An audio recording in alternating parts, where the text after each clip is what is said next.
चाणक्य ने कहा था कि जो व्यक्ति विदेशी स्त्री की कोख से जन्मा हो वो कभी भी सच्चा देशभक्त नहीं हो सकता, और लगता है देश की सर्वोच्च अदालत ने भी वही बात अपने शब्दों में कह दी है। राहुल गांधी जो पिछले कुछ सालों से 2000 किलोमीटर जमीन चली गई, चीन से डर गई भारत सरकार से, इन्होंने कुछ नहीं किया जिसे राग अलाप रहे थे, उस पर सुप्रीम कोर्ट ने फटकार लगाते हुए कहा कि जो भारतीय सेना के शौर्य पर सवाल उठाए वो कभी भी देशभक्त नहीं हो सकता।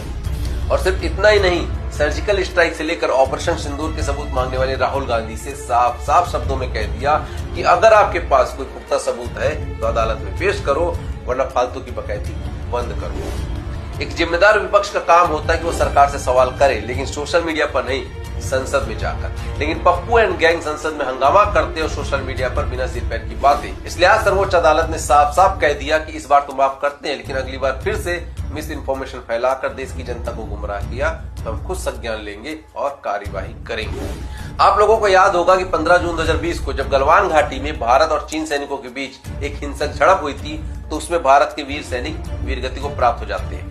इस खबर को वामपंथी पत्रकारों ने इतना हाईलाइट किया था कि उसकी आड़ में ये खबर पूरी तरह से छुप गई थी कि हमारे वीर सैनिकों ने चीन के 45 सैनिकों को भी शहीद किया था। ये घटना 2020 में हुई थी और उसके 3 साल पहले यानी कि 2017 में राहुल गांधी चीन के राजदूत से चुपचाप मुलाकात करते हैं। 2019 में बिना सरकार को सूचित किए कैलाश मानसरोवर की यात्रा करते हैं और फिर 2020 से लेकर आज तक एक ही राग अलाप रहे हैं कि भारत की 2000 किलोमीटर जमीन चीन ने हड़प कर ली, लेकिन कभी सबूत नहीं देते, न संसद में और न ही कोर्ट में। अब आप खुद सोचिए कि क्या ये सब एक महज संयोग है?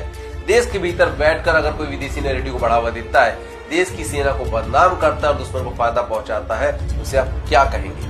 नेता या फिर और कुछ? जय हिंद।